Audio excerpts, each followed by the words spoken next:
Welcome to the Love Dog Podcast. I am your co-host, Raina Butcher, here with our host, Dr. Sarah Hensley, the owner, founder, and CEO of the Love Dog Relationship Coaching Services. You can find her at thelovedog.com or on any of her social media handles at Dr. Sarah Hensley. Hello, hello. Hi. How are you?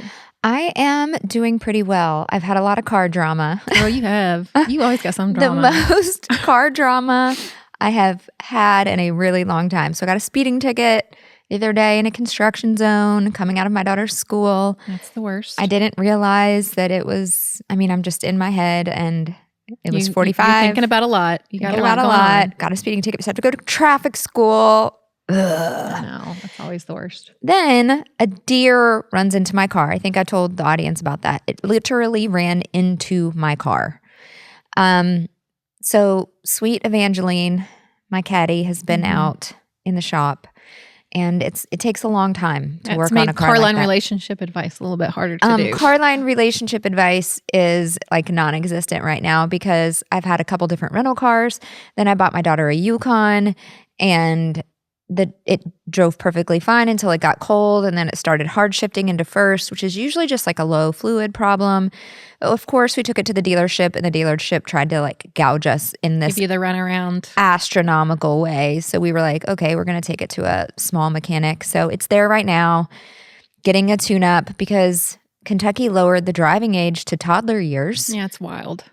15. Well, that's how it was when we got our. That's how it was when we got our license. Which really? You were in Ohio, right? Yes. So in Kentucky, back, I'm not. How long ago was that? You got your permit at 15. You drove for a year and then got your driver's license at 16. Yes. So that's what they've done. That is way too young. I know.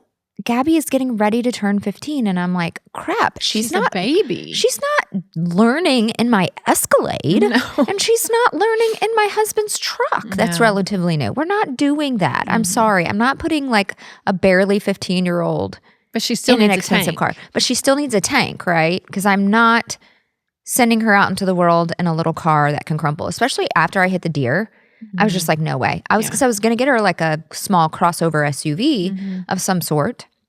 Nope, we went with the Yukon. It has some starter dents and everything in it. So it's perfect. If she bangs it up, she bangs it up. But it's an older car. It's an older Yukon. If she drives anything like you, she definitely will. I am the worst driver, and I it's so bad, guys. It's scary. It's so scary. I know. It's my mom's not a good driver, and I she love taught you me so much. And I'm not a great driver either, but I'm definitely, when I'm in the car with you, have like my peripheral vision on and I'm like got my foot on the brake over here in the passenger seat, but the pretend brake. Yeah. So anyway, then I have to end up, I requested an SUV because we have 6 people in our family. Yeah. So we can't go anywhere as a family. And a lot of times we take my mom. My mom's going through chemotherapy again. And so cheer competitions, wrestling tournaments, my mom comes. So there's 7 of us. We can't fit 7 people anywhere. So I had to get a minivan. You need a church. I know. One of those, eventually it's going to be like those big travel 16 passenger vans. No, we're not doing any more children. Thank goodness. Not that we don't love our children. We do, but 4 it's just enough. It's just enough. Mm-hmm. And so we're good with the minivan rental. But I'm not a fan of driving the minivan. It's low to the ground. Yeah. And I'm used to being high up. I kind of liked it. I kind of liked the minivan. I was like in my soccer mom era. You do you. Yeah. I mean, I don't want to drive a minivan. You don't have anybody to drive in the minivan. I want to drive like a Porsche. She does. She's talking to me the other day. I'm like, I'm getting a Porsche. She's like, oh, we want land. We want this. But hold on a second. There's this really cute Porsche. I'm like, you cannot buy a liability like that, Raina. That's like the dream car. That's like the ultimate dream car. Yeah, that's a retired. Yeah. Retired. I call it my car. zippity doo-dah car. So one day I'll have my zippity doo-dah car. It might not be, in the next 5 years, but one day. One day. But anyway, so today we want to talk about, we have done the pain of the dismissive avoidant. We've done the pain of the fearful avoidant. So today we want to talk about the pain of the anxious preoccupied. Yes, which used to be the most common insecure attachment style, but new data has come out and shown a 12%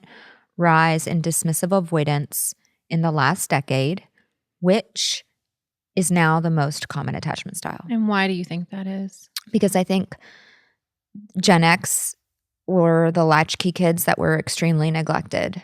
And then they passed that on to the older Gen Zs. So we're serving adults here, and, you know, we're looking at the Gen Z, the older Gen Zs are more dismissive avoidant because they were raised by very dismissive avoidant parents, and they became dismissive avoidant because they were the latchkey kids. So it is generational trauma. But then the younger millennials, the pendulum swung so far the other direction. We went from all boundaries, you respect me because I'm the parent, what I say goes no matter what, you have no feelings, it does not matter, I have no empathy for you, figure it out. Don't cry, or I'll give you something to cry about, figure it out, get out of my face. Yeah. That generation to pendulum swing, everybody gets a trophy, everybody is special, we can't let our kids sit in any amount of discomfort. So it was all empathy, no boundaries, which has made kids incredibly anxious. So I think when Gen Alpha, which is my youngest daughter's generation, when they become adults, we're going to see a rise in the anxious preoccupied again. So interesting. So it's like this curve, like this valley mountain kind of curve. And then all of the people with trauma and dysfunction, they're going to probably turn out FA most of the time. Which is higher than ever, I feel like. Oh, gosh, yeah. Well, it's the most common attachment style I see in my practice is the fearful avoidant because they have the most pain, as we've talked about before. The anxious preoccupied has a lot of pain, but they don't like to admit that they have pain. Yeah. They don't like to admit that they have needs. They are, the biggest portion of their pain is that they are so focused on how to get love that they do not question nearly enough if the love that they are receiving is adequate for them. Yeah, see, I'm so intrigued by the AP because JP is definitely, he falls in that category. And, you know, knowing what you know, like knowing what I know now about attachment and being around you as long as I have, it's like you can't unsee the patterns. Unsee it. You can't unsee it. It's like once you see it, you can't unsee it. It's like being in the matrix, right? And then stepping outside of the matrix. It is. And so it's difficult. It's really difficult to watch it in how it unfolds in your children. Yeah. We're still working on my youngest's attachment too. She's fearful / dismissive. We call it FA-V in children is like the acronym. But she's coming around. She's coming around. And it was interesting the other day, you know, it was loved one's lunch at school. So Donald and I came and sat with her. She was just really quiet, like the whole time, just didn't act like she wanted us to be there. And we were like, baby, is everything okay? You know, you seem quiet. I'm fine. And then, you know, when she got in the car at pickup, I said, baby, we noticed that you just weren't yourself. And she's like, well, how did you know? And I'm like, because we were around you and we know when you're okay and when you're not. So I'm not going to force you to talk to me, but if there's anything that's bothering you or on your heart, just know that I'm here. She got real quiet. And then she said, I got really embarrassed at school in the morning before lunch. And she just spilled her guts. And so this is more like my more avoidant child when it comes to emotions. So the FA, again, they can really want to be around you a lot, but then also shut down when it comes to actually talking about emotions. So I was like, oh, what happened, baby? And, you know, she told me this kid had said that she liked a boy in her class and they were all singing it. Lexi likes so-and-so, you know, and of course at 9, the humiliation is big for even little things like that. And then once she told me, her demeanor completely changed. Right back to this happy, loving, you know, and of course I praised her. Thank you so much for trusting me with that. I'm so sorry that happened to you and I can see why you would feel embarrassed. And, you know, it doesn't feel fair when people, you know, treat us that way. And, you know, then we came up with, well, what's a boundary? You know, what can you say to people, you know, if they're bullying you or if they're picking on you and you don't like it? And after we did the empathy, we problem solved. And then she was just like this completely different person. And what I know about kids that have attachment insecurities, and there's just no way my kids weren't going to get out without any. There's no way that they could, especially my oldest. But I mean, Lexi's nervous system remembers. We divorced when she was 16 months, but the majority of the chaos that was like Even super, when super she's bad. like when they're in the womb. Oh, I was so stressed during her pregnancy. Oh my gosh, I was so stressed during my Oh pregnancy. my gosh, me too. But with both of my pregnancies, one, I had terrible health anxiety. Two, I was in an abusive relationship. Yeah, my marriage was awful. Yeah. And so, they come out, that shapes their nervous system. Their exposure to cortisol. For sure. The exposure to our rapid heartbeat, the exposure to adrenaline in pregnancy. And even if they can't consciously remember, Lexi has no memory of her dad, almost. Like very faint, a little bit of what he was like, what he looked like. Probably some of that's from pictures. He passed when she was 3. So it's very faint. But all of the screaming, the yelling, the cops coming, I don't know how many times, the violence, the stalking, the locking me in rooms. I mean, the things that she witnessed when she didn't even have real good language yet, her nervous system remembers. It's imprinted. Sure. And so even though the majority of her memories are these really happy, loving, sort of stable memories, especially with Donald and him being a father figure and just having a happy and peaceful home, her nervous system is still imprinted in that way. And so we've done a lot of work. And just what I know about changing your attachment style and how the nervous system functions in somebody who's more avoidant, and we will get to the AP guys, I promise, but I just wanted to go on this tangent. Once they do reveal and they're vulnerable and it regulates them and you see the regulation happen after the vulnerability, it is such a good sign that their attachment is shifting. So I almost had this like in tears moment of just like, oh my gosh, like what we're doing is working, like it's working, like she's showing progress, she's showing signs that it's turning around. I know, we don't want to cry. Every time you tear up, I tear up. I know, but I mean, I've done PCIT with her. I've done just about every intervention I can think of with both of my kids. And my oldest has had a lot of therapy. And I might even put my youngest in therapy just to make sure that we're doing everything that we can, because the only goal I have as a mother is to raise secure children. Yeah. And it's so important. I think like I tear up watching you because again, I'm in my empty nest era and there's so much emotions tied to that because you look back on, the life cycle of your parenting between, 0 and 18 years. And gosh, I think if I'd known the stuff that I know now, how differently I could have done things, even in the midst of the dysfunction of JP's dad and mine's relationship. Just if I just had even a tiny bit of the knowledge that I have now, I mean, maybe he still would have, of course, ended up with some insecure attachment just based on his dad and mine's relationship.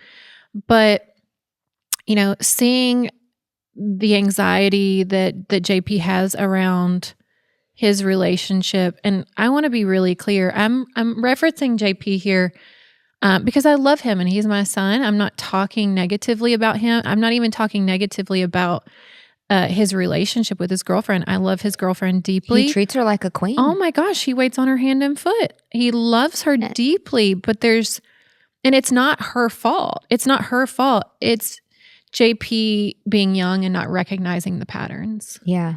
And he's going to have to do the work on his own. Yeah. And he's not going to be really receptive to it at this point in his life. And APs aren't. No, APs are not receptive. That's what's interesting. So everybody thinks that the AP, first of all, everybody thinks that they're AP, and the majority of people that come in my practice that I see are not AP. They're actually fearful avoidant. They just tend to choose partners that keep them on the anxious side of the spectrum. So FAs always respond in opposition to partners. So if an FA chooses a dismissive avoidant, they will be very anxious. So I have a lot of FAs long-term married to DAs. They think they're anxious preoccupied because they very rarely go into their avoidant side. Their avoidant side's very small in that relationship. But APs don't have an avoidant side. So we even see the AP and the DA have what's called trauma overlay, which maybe they had an exposure to a trauma, usually not complex trauma. There's usually something that was like more of a shock trauma, or, like they lost an aunt, or they lost, some kind of peripheral trauma that is not as big as like the major dysfunction that we see in the FA, but it gives them a little bit of a betrayal wound and a little bit more of a temper. But generally, the way that we can only classify FA is if we see the avoidant side and the anxious side. And the AP just does not have the avoidant side. They are like the Energizer bunny that just keeps reaching and reaching and reaching. I'm thinking for JP's connection. FA. Even though I haven't seen the avoidant side, I really do. It'd be hard. Look, he's so young. So the only thing I can think of is like, you've always been a very attuned mother. I've watched you parent. Yeah. I've watched you parent since JP was in middle school, like early middle school. Yeah. And you've always been a very involved, loving, caring mother. And it does buffer, from the insecure attachment. You actually not being with your ex was as early as you cut it off. Yeah, it was better. protective. Yeah, for sure. It was protective. And so JP could be AP because he had just the inconsistency where you were attuned and your ex was not attuned, right? So there's the intermittent reinforcement. Right. I had a lot more time, especially with my oldest, where I was just chaotic and dysfunctional because I was trying to survive the most hellish nightmare relationship you could draw up. And I didn't have capacity. I didn't have capacity. I was just trying to survive the day. So I don't know. But most people think that they're AP. They're really FA. But I can really see a true AP like miles away. Yeah. So what are like the biggest differences? Yeah, let's go through that. So APs generally report good childhood. Had a good childhood. I knew I was loved. Most of the time, not all the time, but most of the time, they report a nuclear family. Mom and dad are still married, still love each other. They report, I got love, affection, hugs, kisses, I love yous. So affection and attention was present. And so I have to dig a little bit more in the interview with them of how consistent did you feel that was? And then always, I see this, and it's hard to use the word always, but really, this is the defining thing about the attachment style. And we almost have to see it, which is inconsistent reinforcement. So there's almost always some point in childhood where things started to become inconsistent. I see things like, well, we had a really happy family until my dad lost his job when I was like 8 years old. And then my dad went into a depression. And then, my dad just stopped kind of coming around and kind of being checked in. So there's where things start to become inconsistent. Right. Dad was really consistent. Dad was really attuned. So was mom. Then dad lost his job, went into depression. All of a sudden, that caregiver drops off and is less consistent than they were before. Grandma gets sick and moves in. And now parents are caregiver to a grandma. Right. And so attention is now split. What was now showered upon the child is split between children and grandma. It could be my parents had a couple kids after I was already sort of like, I was like 8, 9, and then boom, boom. My parents had 2 more kids. Yeah. Right in a row. And then all of a sudden, I'm just kind of left. I'm just kind of left, and I'm now a little bit parentified, right? Yeah. There's always this sort of defining event where the attention and affection and attunement started to become inconsistent. But it's not super, super traumatic. But it's not that traumatic. It's just inconsistent enough where it imprints the child with, oh, wow, being loved also means sometimes you could be left in the dust, or abandonment. And that's where the abandonment wound is born. Because when attunement is consistent and you start to trust it, then it's taken away. It feels like an abandonment. Whereas with the FA, the dysfunction is there from the jump. Yeah. And so the trust wound is born like your baby toddler years. There's dysfunction in the household. Yeah, and I know that you've probably discussed it or described it before, but it's always worth describing again the key differences between that abandonment wound and the betrayal wound. Yes. So the abandonment wound is, give me whatever you got, just don't leave. So the AP will literally stay in the worst relationship humanly possible and continue to fight for it. And as long as they get some reassurance that they're not going to be abandoned, they still put their needs on the back burner. They're very boundaryless people. And they're not very defiant. They're not defiant. Like the FA is going to be super defiant. They may FAs stay are longer defiant. than they should, but they're going to be defiant. Yeah, they're going to let you know how they feel. Yeah. And most of the time. Yeah. At some point. And it's going to be in a stronger The AP just fight locks it response. in. No, the AP just is in constant flight mode, Yeah. which is sympathetic activity where they are feeling panic, feeling concern, feeling worried, feeling hyper attuned to cues of abandonment. So the FA is hypervigilant to all cues, whereas the AP's hypervigilance is narrowed towards cues of abandonment. Yeah, maybe JP is AP. Yeah.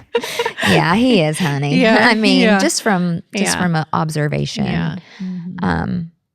But again, you never know because this is his first real relationship. Yeah, and so, he's had severe trauma. I mean, he saw some terrible things go down between his dad and me, So there was some, not to mention the whole court custody thing. That, I mean, he was only 3, but still, again, it's their still nervous imprinted. systems remember. Yeah, yeah.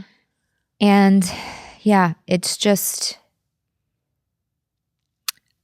you cut it off with him though so much earlier than I did with my husband. I did? Yeah, you did. Wait, I did? 12 You did. years? Oh, gosh. That seems like a really long time. We were together for 12 years. Yeah, but when did you have JP? I had JP, let's see, 2006. And then it was a roller coaster from then on. I mean, in total, we were together for 12 years. On and off. On and off, yeah. I mean, I don't think there was maybe, other than before JP was born, we had 2 years of consistent, okay, we are a couple. After that, there was like a year and a half maybe. See, I think that's probably what saved him. Yeah. And then that's when, Not I that, moved out. being AP is quote unquote better than being FA. Right. But in some cases, okay, maybe a little bit because the FA has the most pain. Yeah. But they're also the most emotionally Intelligent. Yeah. Yeah. I mean, I feel like they recognize things. yes, APs struggle to recognize their anxiety. Mm-hmm. They struggle to recognize it. They struggle to take, believe it or not, I mean, I have APs, they're like, I'm so open. They're open for hearing how they can get their partner to love them more. That's what they're open to. Yeah. They're not open to, you have to learn to be alone. You have to step back. You have to stop chasing. You have to learn how to meet your own needs. You have to learn to set boundaries. I had the most AP client one time. And again, guys, I don't ever give anybody specific information out. I have had to have seen this pattern a lot of times. So one client in particular comes into my brain, but I've seen versions of this over and over again.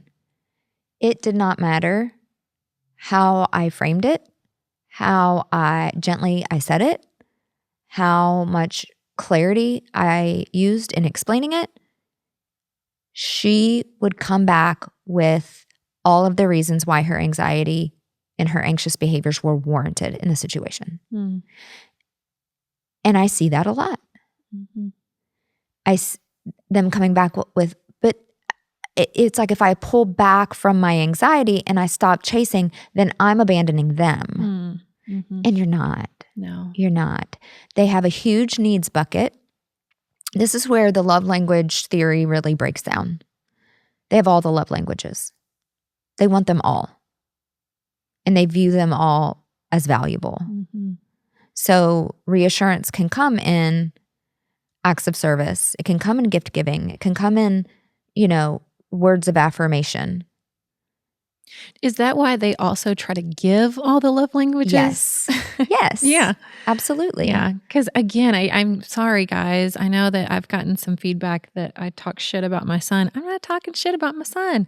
He's my son. I'm allowed to talk about him. Listen. But my brain just goes to him when we talk about the AP because it's so relevant. And I see this dynamic with him and his girlfriend so prevalent. It's so prevalent and it's so hard to ignore. Yeah. Can we just take a tiny side journey really quick about how sick I am of just everybody judging everything? Yes. Okay. Please, Side note. Side story. It is freaking exhausting. And maybe it's because, millions of people see my face every day. Yeah. or hear my voice every day. And so I'm out there for public scrutiny. I've accepted that at this point. But the other day I made a video. I do not like Mel Robbins' content. Mm-hmm. Mel Robbins seems like a lovely woman. Mm-hmm. She's good at her job. Yeah. She deserves the praise and respect that she gets because she's good at her job. But my video was like, I don't like her content because I am a very deep, root out the pain, get to the root cause, really expose the deep down stuff. Mm-hmm. And she's more of like catchy slogans and tiny lift ups and affirmations, just real pop psychology that has not like an ounce of depth in my opinion. Yeah.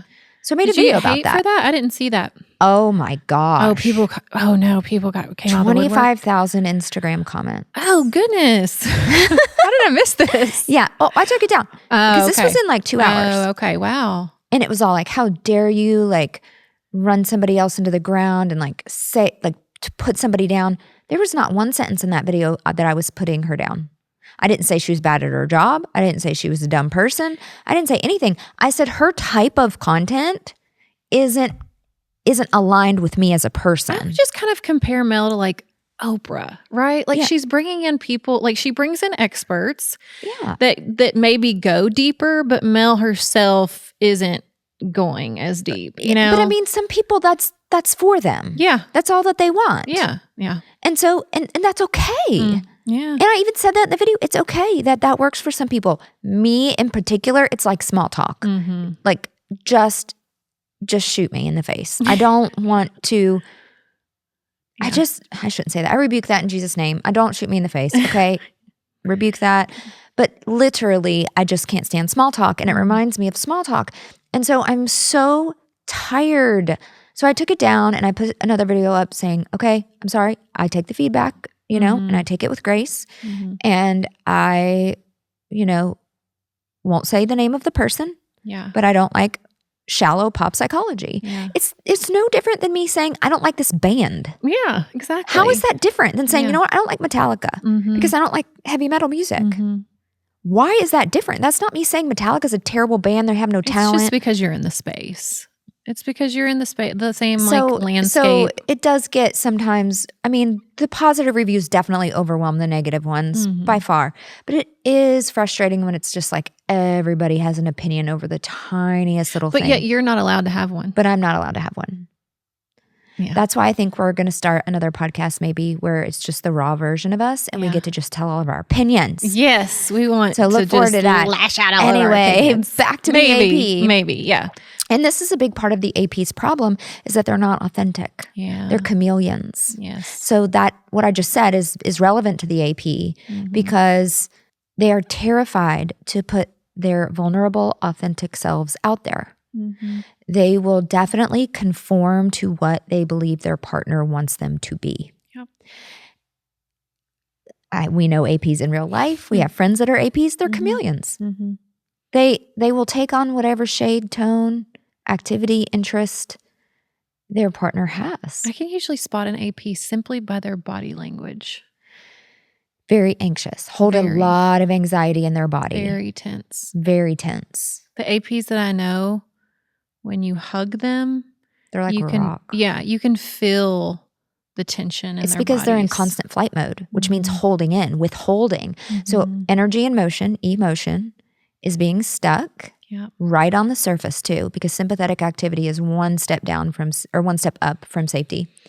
So it's not like being frozen. Yeah. It's like you can feel the energy just pulsating, but they're not revealing.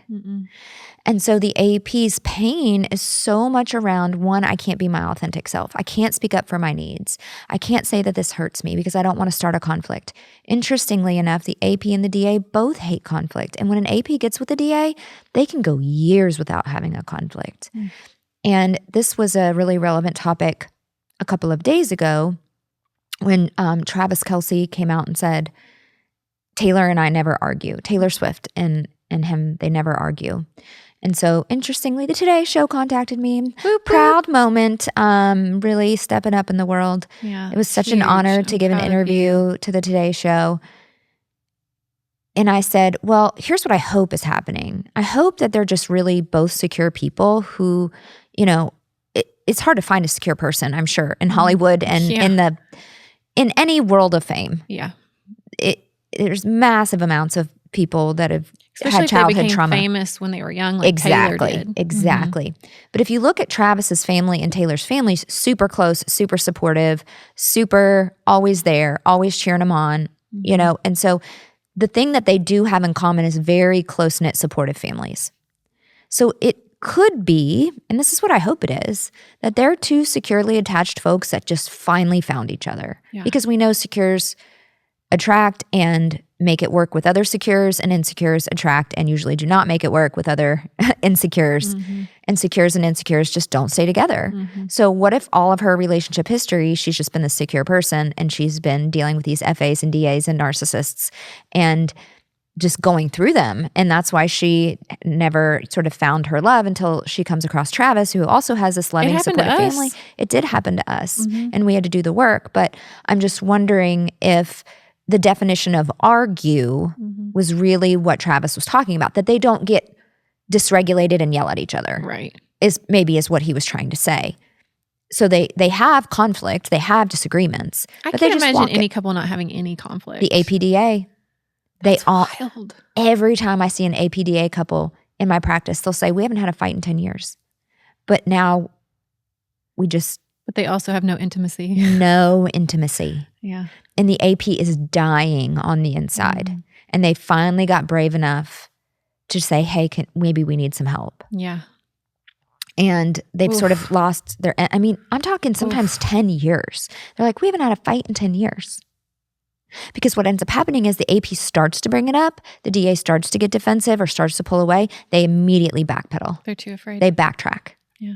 And in the AP friends that I have in real life, I've seen this live. I've seen it in front of my face. Same, me too. And we share the same friends. You know what I'm talking about. Yeah. Two in particular that I'm thinking of. Yeah. And they just backpedal and they'll just do anything they can to save. I'm sorry, you're right. They fawn. Fawn is to drop your boundaries, apologize, fall on the sword, give in. And it's in all relationships. It's in it. For the AP, it is very much more, I would say, than the other two attachment styles. Their attachment style shows up more in friendships than the other attachment styles. Because JP even does it with me. He's just immediately just wants to be sorry. Yeah. And we've had this discussion, where I've openly said, do you know what you're sorry for? And they don't. No, they haven't had time to process it. All they're processing is a cue that someone's Don't be mad. Mad at them or going to abandon them. Because if you're mad at me, that means you could abandon me. Right. If you are taking space, that means you're going to abandon me. If you get quiet, you're abandoning me. And they feel so responsible for others' emotions. 1,000,000%. Yeah. They feel like they literally place other people's emotions inside of their body. This is a big discussion that JP and I have had to have multiple times. You are not responsible for other people's emotions, but you are responsible for the environment that you create for someone. So you have to look within yourself and say, what environment am I creating? Am I creating one of empathy? Am I creating one of reciprocity? Am I creating one of vulnerability? Am I creating one where I am generous towards my partner? Am I appreciative? Am I validating? You're not responsible for their emotions. You could set a boundary and say, that doesn't work for me. I need something else. And it's a deal breaker. And so I can't control you. But as long as you choose to do A, I'm going to do B over here in my boundary space. And I'm going to remove my access until you make a decision about if you can meet this need for me or stop this hurtful behavior. But you can't control how they will respond to that. And it doesn't mean the boundary is wrong. Right. APs think their boundaries are wrong. No matter what. No matter what. If someone has a negative reaction, they immediately think they've made the wrong move. And so that's when they start fawning and backtracking and sort of just saying, you're right, I'm sorry, I shouldn't have brought that up. And anxious FAs can do this too. It's just more rare. Usually they will have gotten more upset than the AP will. The AP often sort of goes into flight and then a little bit of freeze and then back into flight. And when they're in flight mode, they are vigorously ruminating on how they can get their partner to come back and to show them attention and affection. So APs are also not feeling their feelings. They're stuck in their head ruminating or intellectualizing their emotional experience. Which explains why they would be so tight in their body. Yes, because the constant fight, the flight, energy is there. Mm-hmm. And it has nowhere to go because they're not expressing themselves. And so APs can build up massive amounts of resentment, although they're very unlikely to admit it. Yeah. Very unlikely. Oh, it makes me feel so much pain for the AP because they're precious people. They're out of all the attachment styles, they come off the most warm, the most kind, the most accommodating because of course they would. That is their blueprint. I have to be what other people want me to be. They're the ultimate people pleaser. And oftentimes they have perfectionistic qualities. And I am a recovering people pleaser with perfectionistic qualities. And it's miserable and it's painful. And one of the most healing things that I think I went through, well, gosh, there's so many. I don't know if I can say one of the most, but is to be able to make a mistake and be okay with it. Yeah. And an AP, if they make a mistake, it just ruins them. I think they have so much shame. Yeah, I think I just feel so much pain when we talk about the AP because it directly correlates with my child. And I don't think there's anything more painful than when you think about your child. Everybody's saying she's talking shit about her kid. Our job is to be open and vulnerable being protective of my child. Transparent. Yeah. And the majority of people listening, y'all have insecure attachment styles. So we're not judging. Yeah. We're noticing and we're feeling and we're observing and we're talking about our past mistakes so you don't make them. Right. Yeah. And listen, her son's a heck of a kid. He's such a great kid. He's an amazing kid. He just enlisted in the U.S. Army National Guard. I'm so proud of him. What a brave, amazing, selfless thing to do. Yeah, I'm so and he is going to thrive. And he's going to be an officer and he's going to be a badass. Yes. And so just because you're an AP doesn't mean you're not an awesome person. Every insecure attachment insecure attachment has superpowers. And that's not to say that JP won't recognize his attachment style and be willing to do work around it. He's just 18-year-old, 19-year-old. They're not going to listen to you. Yeah, he's young. But I'm willing and open to talk about my children's insecure attachments because we're a work in progress, because I want people out there to know that you can have a child with an insecure style and it can still turn around. If your adult style can turn around, your children's style can turn around. So if you don't like our vulnerability, then that's okay. You don't have to listen to us. I can't remember the review. It was something like that. I was too invested in my son's life and I was like a helicopter mom, which I've never been accused of before. You're not. I would describe myself as a lot of things when it comes to parenting. And he is my only one. So of course I'm very vested, but I would never call myself like a helicopter mom. People just don't know you. Yeah. They take a clip. And same thing with me on social media. They'll take a clip and they'll be like, this is who you are. Yeah. And again, it's all of the talking heads on the internet. People aren't with you in your day-to-day life. They don't know your motherhood. And so it's okay. We made the decision. And I've talked to my children about this. I said, my mission is to help people learn to love, help people learn to be better parents, help them learn how to respond to their kids. And I sat my girls down and I said, is it okay if I talk about you? And if you say no, I won't do it. Yep. And they said, yes, Mom, we want you to help people. We know that our story matters. And we want people to have hope. We are behind what you're doing. Even my youngest child, I sat down with her and said, here's what Mommy does. And, if you don't want me to mention you, I never will. Yep. But if I ever do mention you, my goal would be to help other people. And if you feel okay with that, then I will. Yep. I will never give like super personal details. Of course not. I would always respect your privacy and, important details of your life. But in generalities around attachment and healing, and Of course, all my comes 14-year-old is like super on board. She like wants to be on the podcast. Yeah, let's bring her on. She's like, bring me on. I want to talk to people. I want to tell people my story. Oh, we should bring Gabby on. I know. I'm not sure I want to put her. Maybe when she's 18. Yes, because I just want to protect her heart from backlash and feedback. Yeah. Which hopefully no one would be that mean to like back, but you never know. People Oh my God. No, don't put it past the internet, honey. Don't put it past the internet. But I was going to say, I've had that same conversation with JP because of, certain things that happened in the past where I've just had to be like, hey, if you don't want me to talk about this, I absolutely say the word. We've gotten their permission, guys. We have gotten their permission because it is our desire for this to be healing. Right. And it's a God-led mission, and we're raising godly children, and we're raising children who care about the needs and the lives of other people. And if that means that some of their pain can help somebody, then it's not in vain. That's right. That's all this is. That's all it's ever been. And people who have tried to skew that, you're wrong. Just going to put that out there. Yeah. If you've tried to skew that we're doing anything other than try to help people by talking about our own pain, you couldn't be more wrong. Yeah. And it's,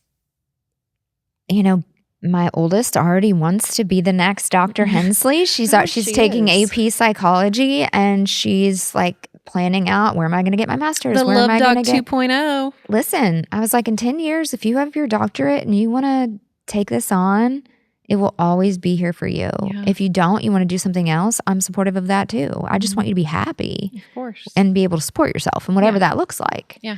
But I mean, you have to understand our kids are a little bit fascinated by what we do. And, sometimes they want to be a part of it. Yeah. And they want to help, make sure that the mission, if anything they've been through can help that mission, then sometimes they want to be part of it. And then sometimes they're like, oh, Mom, please stop psychoanalyzing. I do get that sometimes from JP, like any situation, if we're talking about something, I want to deep dive. I want to deep dive into it. And I think Jessica is really, really fascinated by it. Probably, okay. Yeah, for sure. She's really fascinated by it. And she's so intuitive anyway, and has super high EQ. And that is what trauma does to you. It gives you super high EQ. And I hate to say it, but the anxious preoccupied, they think they have high EQ, but they really don't. They don't. It's higher than the DAs, but not nearly what an FA or secure is. It's because they just have they have their blind spots around how anxious they really are. Like they don't see it. Just like the DA doesn't see their neglect. And the FA doesn't see their reactivity and dysfunction. They feel like it's valid. They feel like it's justified. I'm telling you, I've talked to enough APs that will try to talk me into just giving my approval of their anxious behavior. And when I don't, they freak out. They're like, but what about this? But then I'm abandoning them. No, you're not. You're not abandoning yourself. Yeah, exactly. In these moments when you set boundaries. Self-abandoners. Ultimate self-abandoners. And then eventually when they come do the work and they look back, they're like, I don't even know who I am. I imagine the DA is probably like that too. Just takes them a little bit longer to figure it out. Yeah, the AP and the DA both don't know who they are. The FA's like, I know exactly who I am. I can tell you in a 50-paragraph essay who I am. And it's just such a striking difference. It is. And that's when people really get into the nitty-gritty of attachment. They're like, oh man, I thought I was AP. Because all they recognize is, I want more attention. Yeah. But how do you go about getting more attention? That's where these nuances are just so important. And why, again, I think we've said it, or you've said it a million times in your content, why like the online quizzes just aren't valid. They're not valid. They're clickbait, garbage, junk. And I continue to get this question every single day. Where can I get a valid assessment? Well, you can come to our practice and we will do a version of the adult attachment interview with you, which is a qualitative, semi-structured interview, which gives us some leeway to poke around a little bit. And there's some standard questions, but there's leeway for us to, as interviewers, to poke around. And qualitative assessments have their own sort of version of validity. And that one has gone through peer review and it's been published for a long time. The quantitative assessments, which means they ask questions and the questions are answered on a numeric scale. And then they have a scoring system that gives you, an overall score, and that score is interpreted. Those are copyrighted, and you have to go to someone with a license to administer those. But I'm going to create my own. I know. I'm excited. I'm working on it. And I have so many projects in the works, guys. Sarah is working on 50 million things right now. I love when she's like, yeah, let's do this. I'm like, oh, yay, another project. No, but I get just as excited. It's going to be awesome because I'm going to make it available. I'm going to make it publicly available. It's going to be amazing. That way people can actually take an assessment and be very sure that it is a valid and reliable assessment of their attachment style. So that, these quizzes out there, they might as well ask you, what is your favorite ice cream flavor? Right. That's how valid it is.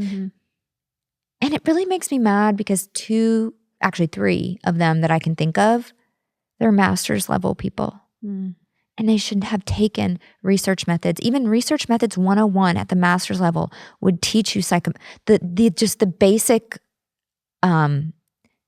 outline of like what psychometrics is and what it does. Doesn't mean they have the skills to actually perform psychometric analyses and create an assessment, but they should know what validity is, what reliability is, why we don't just make up questions and put them out on the internet, and how that's extremely unethical. They should know that. Yeah. And so I have some beef with them, but it is what it is. I'm not going to call them out by name. You're not allowed to have before. Beef. Don't You're call not allowed people to out have by beef name. with anybody. I'm not allowed to have an opinion about anything or anybody. Not in the same space. Which is just crazy. It's just crazy. If anything, you're allowed to have more of an opinion because you have the knowledge around it. I would think that would give you. Oh my gosh. The other day I got a comment on Facebook and I took a deep breath and I regulated myself before I replied. It was like, you're not a trauma-informed therapist. You have no idea what you're talking about. You should not be talking about these assessments. And I wanted to be like, this is what went through my head. And then I had to challenge my thought. I had to kick the devil out. But the devil said to me, bitch, who do you think creates these things and teaches you how to use them and score them? Yeah. Who do you think's in the lab running the stats on this thing, doing the factor analysis, doing the reliability testing, doing the validity analysis, doing the multi-trait, multi-method fucking matrix? Yeah. And then I was like, okay, Satan, not today. No spirit of bitterness. Dang. Throw it out. I rebuke that. I repent for it. So the devil gets in my head too sometimes. Of course. And I said, take a deep breath. They just don't know because and I went to her profile. She's a master's level clinician. Good for you. Master's level clinicians help a lot of people, but they're not psychometricians. That's what separates a PhD from a master's level is we get research training. So who do you think is putting together these assessments and coming up with the scoring paradigms? Who do you think that is? People like me. Yeah, so how am I not qualified if I read the research paper on how this particular assessment was created? I'll read the versions. A lot of these assessments end up getting revised over time and pared down. So we have like the experiences in close relationship scale. The first version was much longer. Then we have -R, which means revised, which means we've done more testing on it as we've gotten more sample sizes, right? We've gotten more participants in the pool, so we can rerun the analyses, factor it, or narrow it down and make a shorter version that still captures the validity, still measures the construct. So it gets old kind of explaining to people what I actually do. Yeah. That no, I'm not a therapist. I did not want to be a therapist. Yeah, you're a scientist. I'm a scientist. I'm a scientist through and through. I was at a small teaching college. Teaching was my passion. I fell in love with teaching. You're good at it. And it's a gift. So it's just like one of those things where it just gets old. Yeah. But that was another tangent. Yeah, I love that. I love that how authentic you just were too. Yeah, I was. And I want to be more authentic. And I'm just at the point where it's like, if you want to judge me, freaking go ahead. Yeah. It's fine. Yeah. Christ has not one time convicted me over, actually, the Lord and I had a discussion about curse words Yeah. What was several it? times. Because I kept saying, God, if this is wrong, tell me. I want to know. It's not like you say it every other word. No. God, there's one lady online that does that. In Ooh, the no. space. In the In space. the I know who you're space. talking about. We're not going to say her name. I commented on her post. We're not going to say her name. But I was like, it's the so, F-bombs are distracting. It really are. And what's the point? You're yelling at me. I'm trying to get information and you're yelling at me. Exactly. It feels very like, I think she's from up north, and they do have like It's a more different. directness, Right. but that's how I feel like when I see her. I'm like, Right. So I just kind of want to run because so I feel like the she's AP is yelling. never authentic, but authenticity is the most regulating thing to the nervous system. So I feel very regulated after I was honest about when the devil got in my head, and I am honest that I had to correct that before I proceeded in my response. But the Lord and I had a conversation about curse words, and he's like, Sarah, I look at the content of your heart. He's like, so there's a difference. Man made up the word fuck.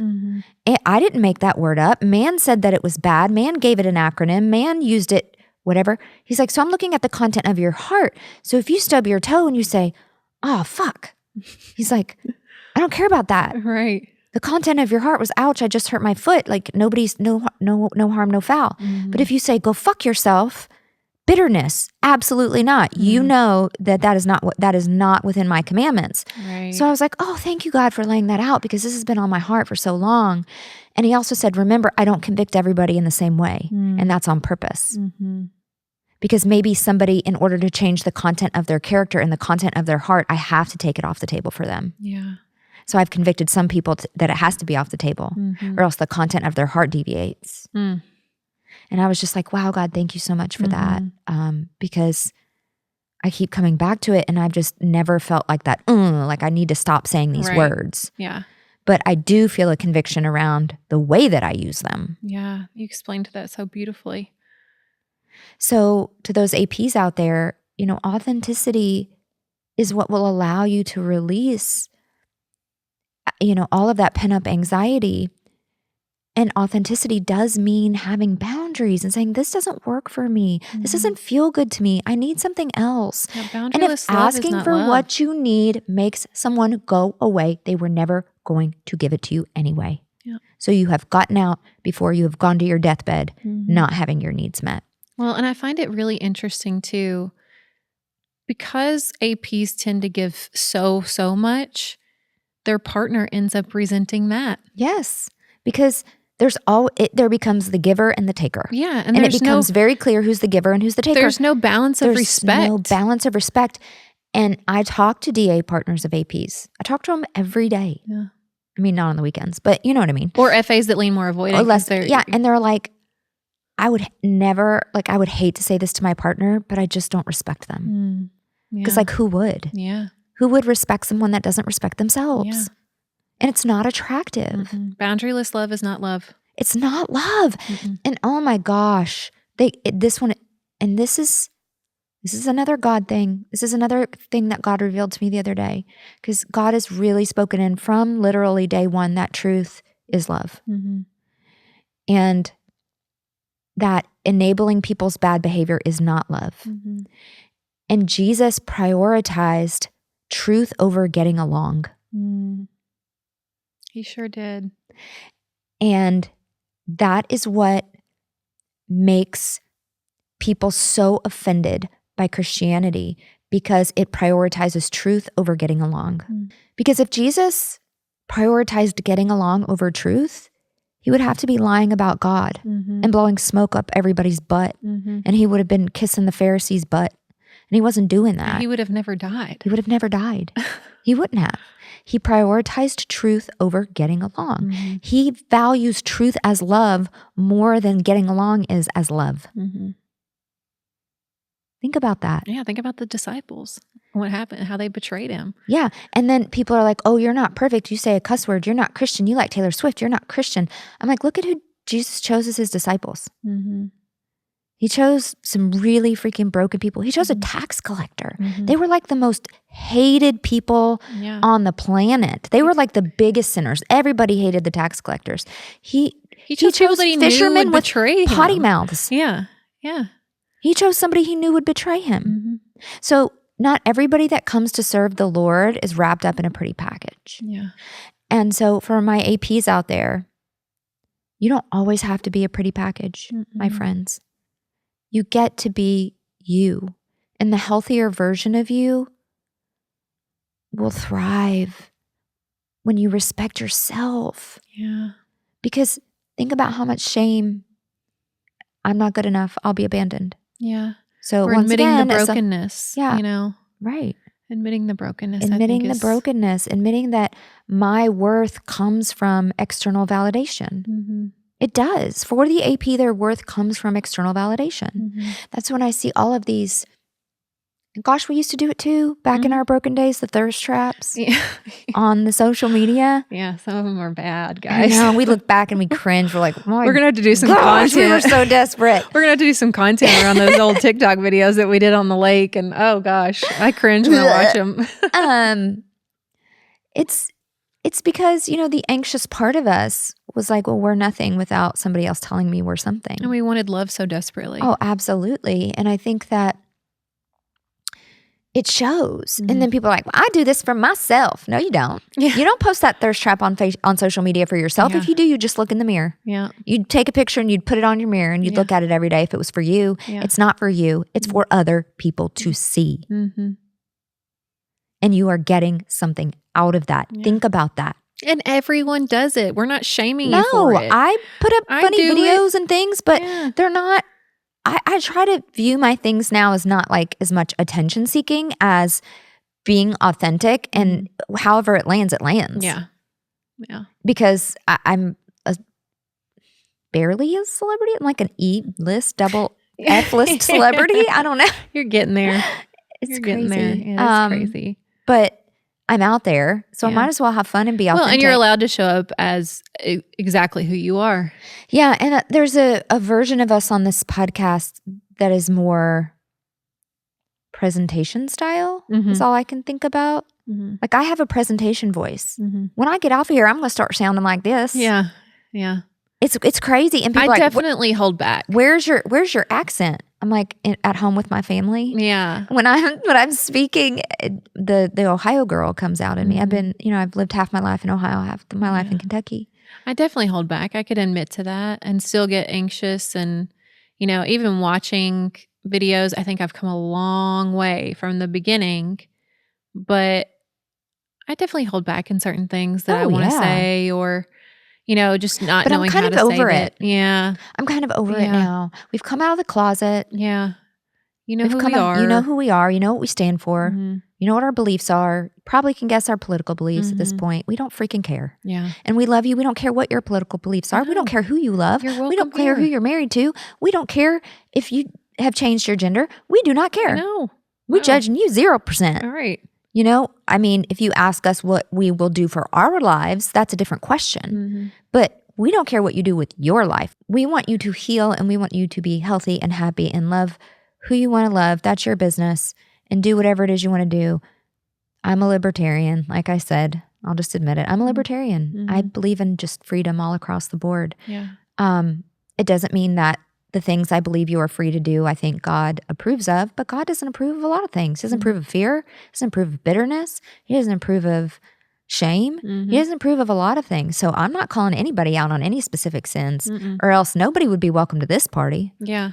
Should we do another podcast, guys? I think we should. Like unhinged or unfiltered? I like the raw version. Yeah. The raw version of the Love Doc. Like the raw version with Sarah and Raina. Yeah. We just get a new backdrop. Yeah.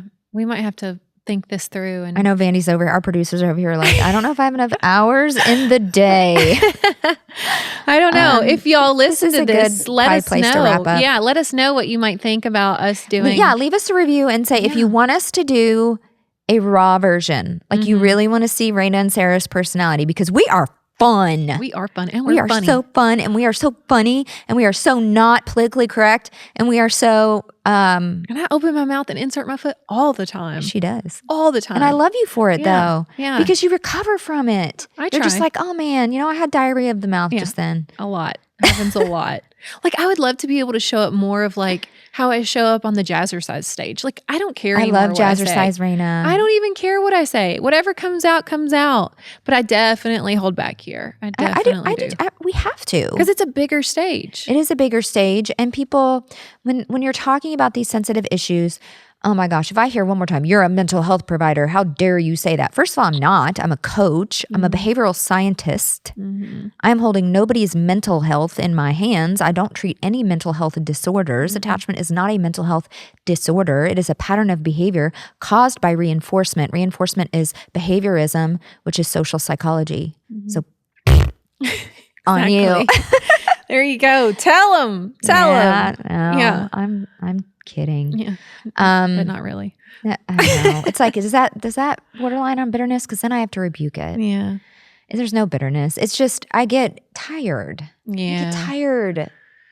It does get exhausting. And that's the thing. I mean, when you talk about authenticity, when you don't show up authentic, it does get exhausting. It gets exhausting. And the AP is exhausted. Do you know how much cortisol and adrenaline you're pumping out as an AP? And how much it's stealing from your internal organs? Oh my gosh, your internal organs are like limping along. I think about JP. Oh, my sweet, he's gonna be okay. Sweet, precious honey, boy. He's gonna be okay. I know he is. He's got the smartest mama he could have. Thank you, honey. I appreciate that. I do.